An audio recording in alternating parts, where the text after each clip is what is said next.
As we've got this great debate going right now on whether to lift federal gas taxes or not this summer, Ron Paul, who is still an active presidential candidate, joins us right now. Congressman, what do you think, first off, of this idea that, hey, give everyone a gas tax holiday this summer?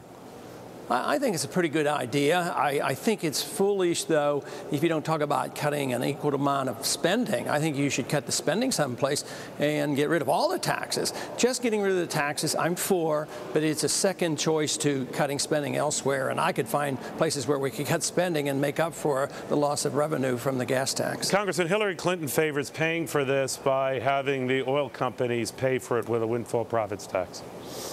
Well, I don't like to tax profits. I like to encourage people to make profits. You know, that's what they wanted to do in the 70s, I remember. But then shortly afterwards, in the mid-80s, you know, the oil company, the oil went from 40 down to 10. The oil companies were in big trouble.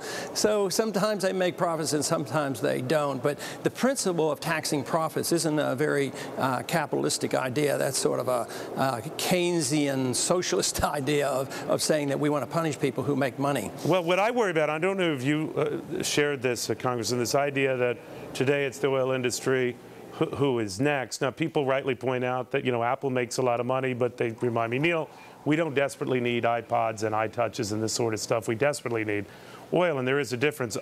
My issue, though, Congressman, is that I don't think politicians distinguish. And I think that one industry's profits one year are another industry's the next.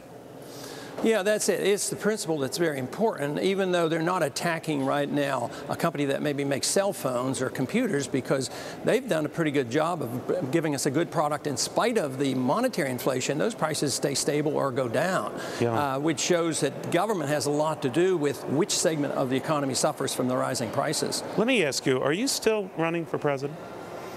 I'm still in the race, and I'm a candidate. We only have a couple more primaries left, and we want to maximize our influence in the Republican Party. But it's hopefully over, right? John McCain's the nominee. Yeah, he has the vote, so it's in that way it is. But it's not over till it's over, and maybe there's still a few conservatives out there that would like to vote for somebody who believes in limited government and the Constitution, less taxes, a different foreign policy.